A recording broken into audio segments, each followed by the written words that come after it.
Questions?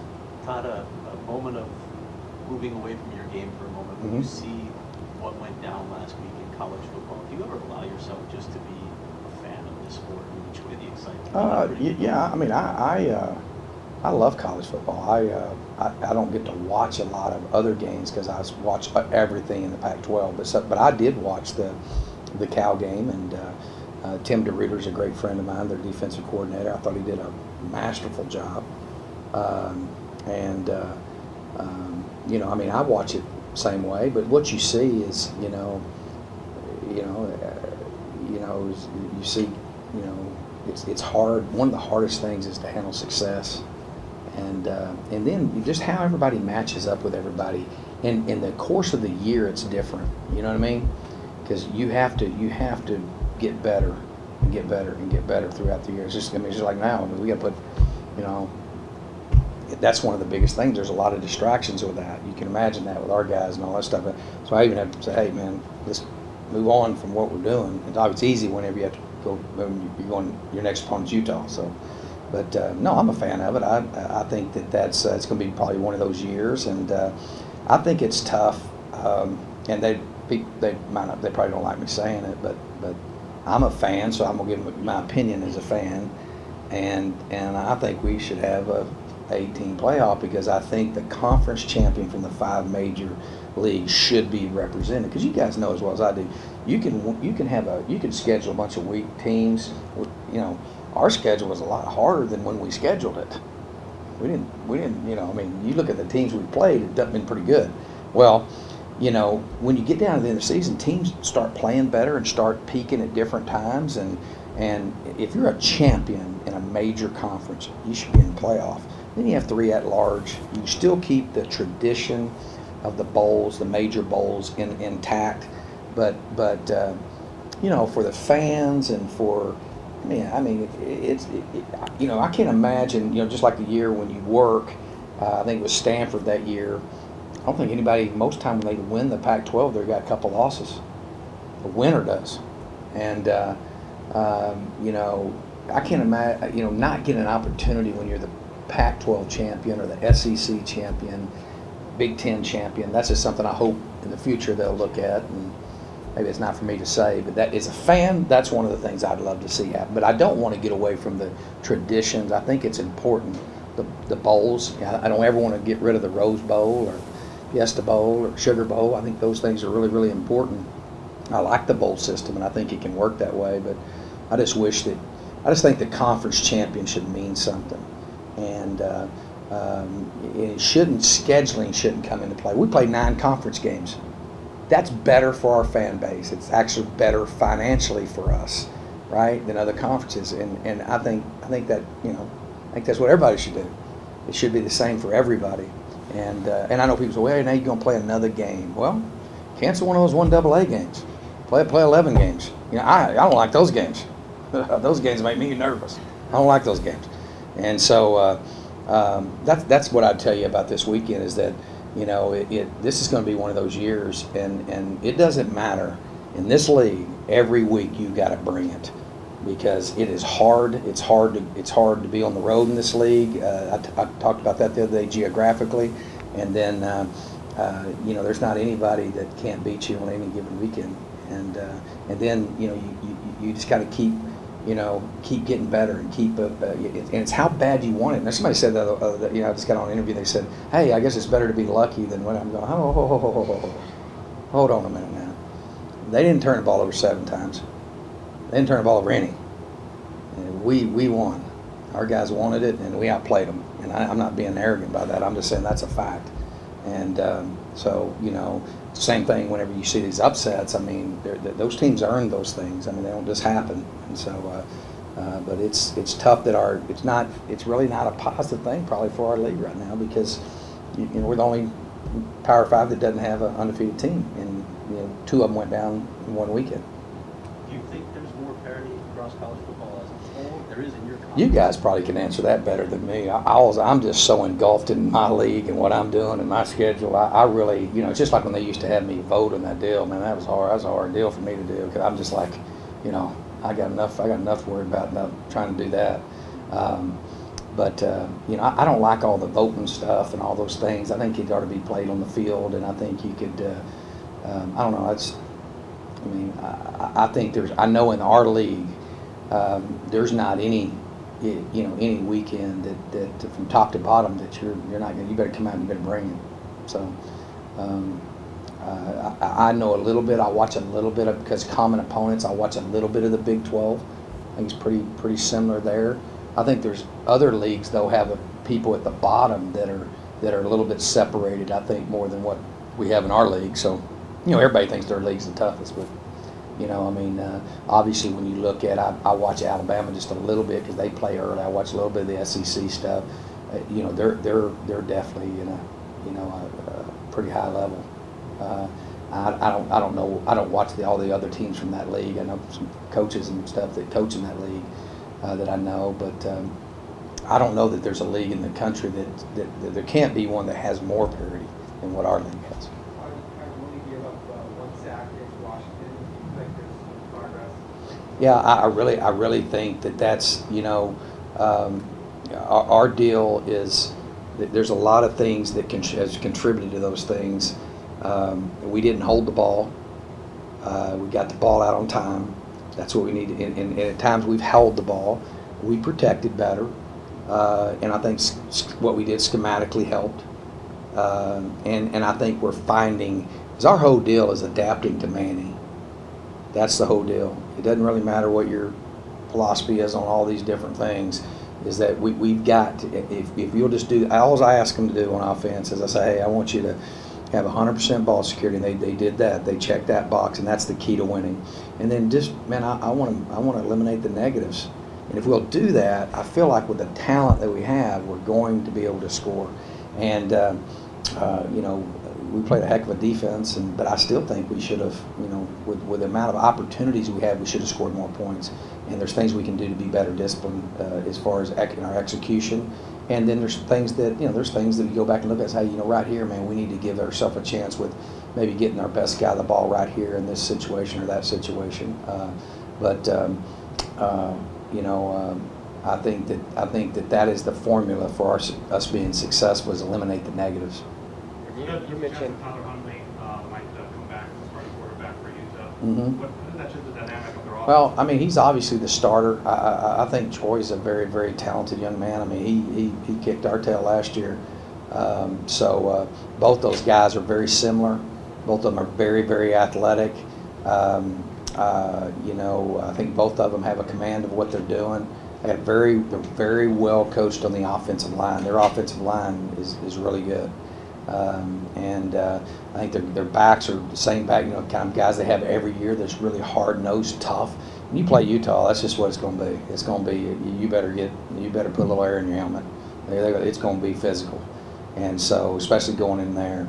So, you know, whichever quarterback plays, I don't think that it's going to change it won't change a lot about what we do game plan wise. I think both of them are really good, and I think they're very similar. It's been a long time since you guys have won on the road in the conference. When a streak like that gets going, do you address it with your team at all? No.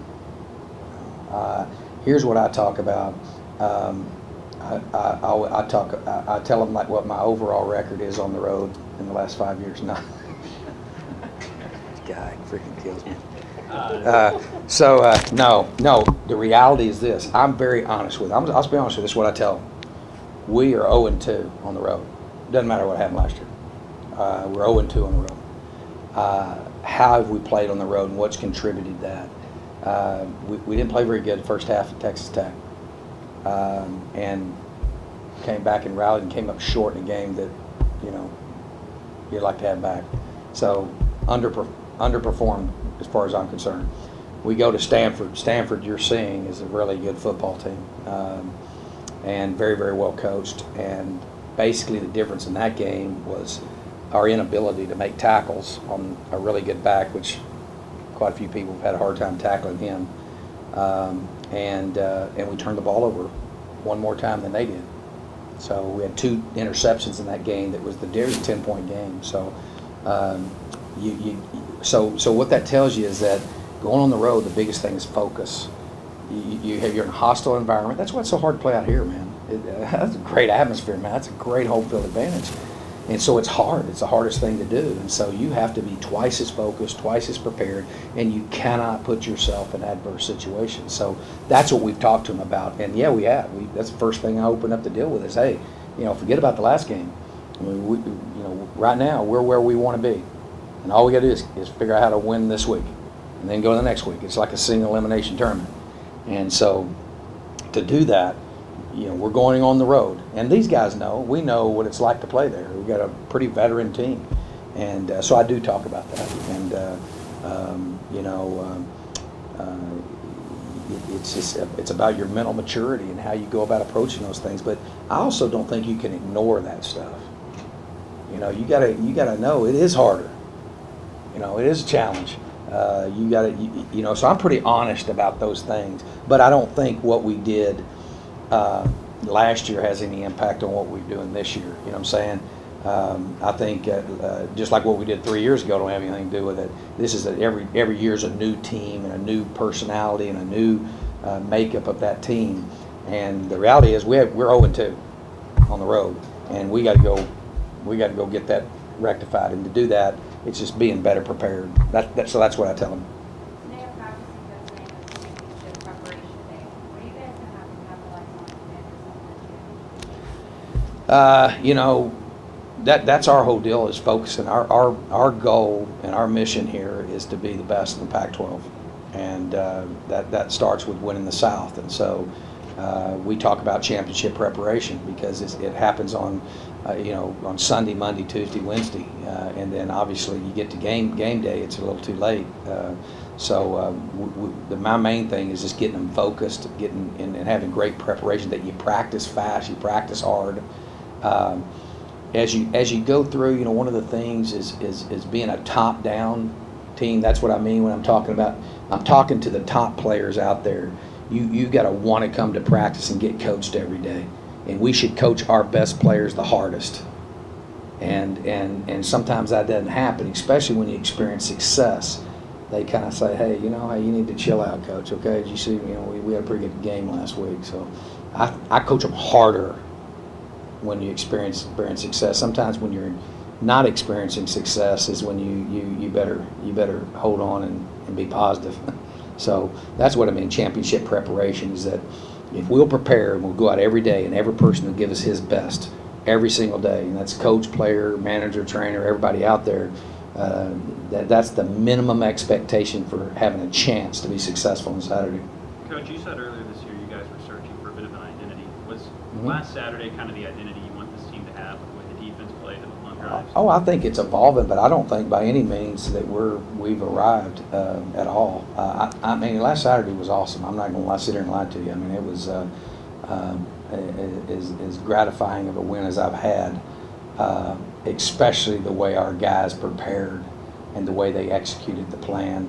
But I think we started coming together several weeks ago, and I think we've improved. I think one of the turning points really was the second half of the Tech game.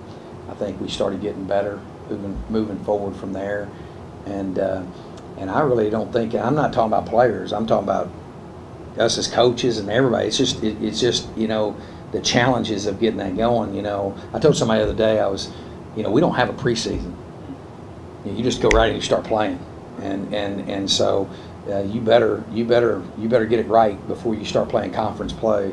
And I think we really started finding our identity in the first conference game, and then I think it's evolved, and I think we're playing our best football right now, but we're not anywhere close to where we need to be to accomplish our goals.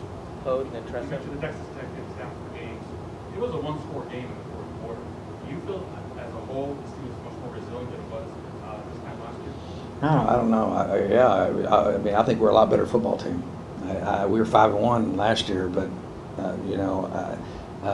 and so that's where you got to look at kind of who you play, and all that, because in my opinion, we're a lot better football team this year than we were last year, in every way.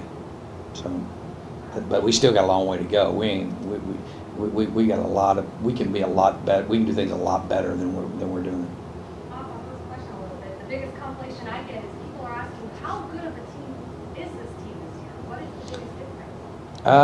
You know, I don't know. I mean, you got to go out and be consistent, and you get evaluated at the end of the season is how it works. And so that's what I love about it.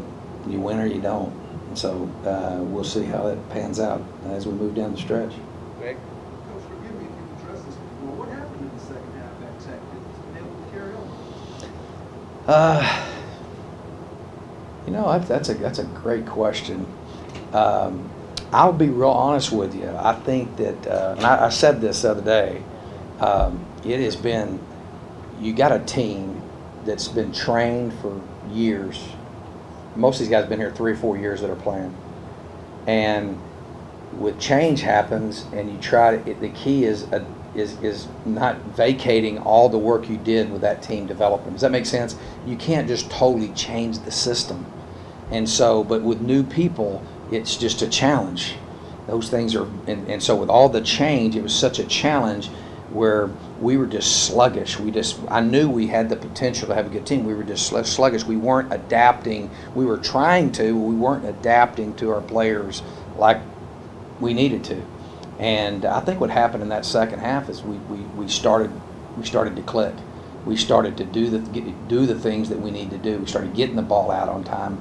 We started doing things, I think, that are more conducive to what our guys can execute and what they've been recruited to do. And I'm going to tell you, there was a will in our kids. I mean, I've experienced that twice since I've been here. Once, I'm just telling you, because I was engulfed at the USC game when the Hail Mary happened. I'm just telling you. You know, I'd like to say, well, I was sat here and knew it was going to happen. I mean, I'm trying to figure out how to stop these guys, because if you remember, we couldn't stop them. And I'm trying to figure out how to stop them.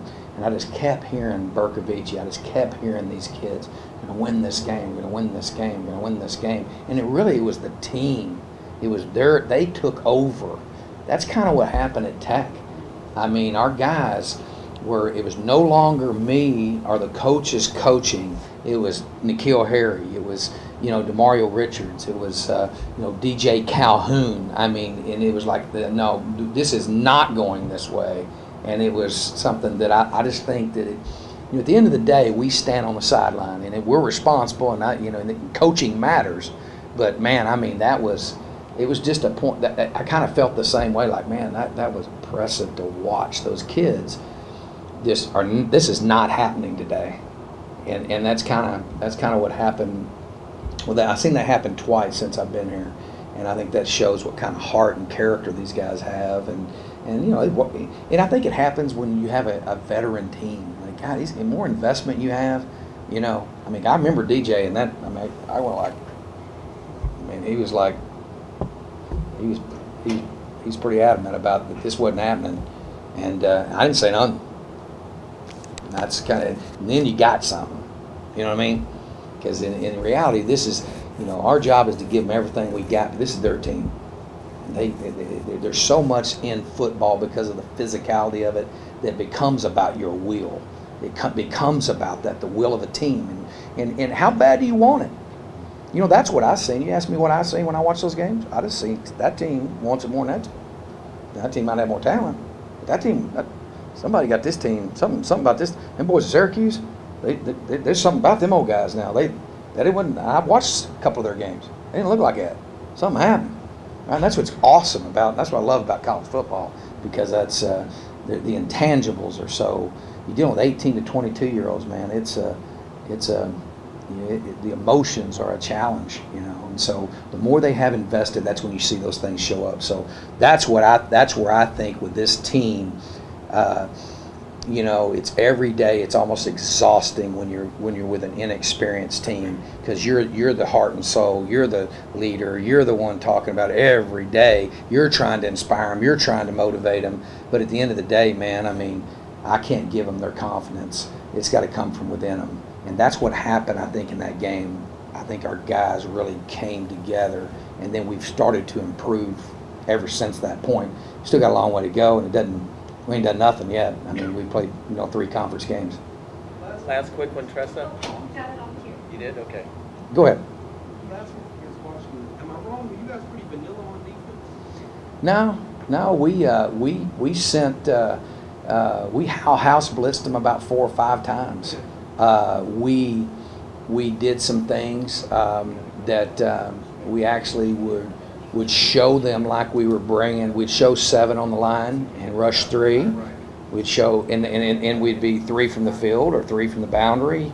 We would drop out and we did some things that helped us in some coverage things that we had on what they did and we did some things coverage-wise to their best receivers, and so we really went in the game with wanting to improve our ability to stem and disguise what we were doing. But we rushed 3 some, we rushed 4 most of the time, and we rushed 5, and then we sent the house, which we've never done that much of. We've mostly been a 5- and 6-man pressure team. And but some of the things our guys can do. So I thought our defensive staff did an awesome job of stemming and disguising and mixing those things together. But no, we were attacking. It was just different people. It's just like when you create the illusion for the quarterback that here it comes. And one of the things that's good is I like how everybody talks that up. You know, oh, they're going to blitz, they're going to blitz, they're going to blitz. So when we walk up, everybody thinks we're going to blitz. And so we kind of use that. We kind of use that to our advantage. So I thought it was. But we did some things that we didn't do anything new that we hadn't done. We just presented it differently. So now, you thought they presented kind of an interesting challenge on offense, right? They got like a 35th ranked passing attack. The run game is really good too. Really good. What are going to be the keys to slowing that offense? Stopping the run and no cheap ones. Okay. I think they have got a lot of capabilities with Carrington and Singleton, and their receivers are guys that can stretch the field. I think we got to be sound there, and then we've got to keep the quarterback. The difference too is the quarterbacks are so athletic. You got to keep them corralled, and so that changes some of the things you have to go about doing to stop them. But you got to stop the run. I think they're so well coached up on the offensive line. I mean, from where they were when they started the season to where they are now, their offensive line coach does a tremendous job, and we got to stop the run and just control the pass. And so, and that's it's a little bit different. It's a little bit different deal. But I'm saying, man, I mean, Washington was they were scoring like 40 points a game or something. I mean, they have talent, and so we just got to, build upon the things that we did too. The biggest thing that helped us, I thought, was kicking JoJo back out to end, kicking Tayshawn back to 3. The experience and the level of play we got there was off the chain. And then Rennell Wren and George Lee, really, we dominated the line of scrimmage. And I think A.J. Latou, y'all asked me the other day, who's the MVP? Did you ask me that? A.J. Latou. That's who the MVP is. That's who I would say. That's a guy that has played like way ahead of where I thought he would, and he played unbelievable. Now Rennell Wren for that game was, he's carrying the hammer this week because he was the hammer. So that's where we really, I think where they were surprised by is how we dominated the line of scrimmage on defense. And I think sometimes, man, it's just that, just getting the guys in the right spot. But Phil did a masterful job of the disguises, and that's something we need to continue to do in this league, because that's the whole key is the quarterbacks. You guys know that. And that quarterback, now that guy was 6th on the Heisman. He's a good quarterback. So you can't let him get comfortable. And so we were able to get him out of rhythm, and then the more that builds, the pressure's on them. Because when you're ranked like that, and you can feel it. I can feel it on the sideline. Just build and build and build and build, and but I thought our guys did a great job. Our challenge this week is going to be, I think that the vertical pass and then the run game. They're different. It's a different attack this week. Next time. Okay. All right.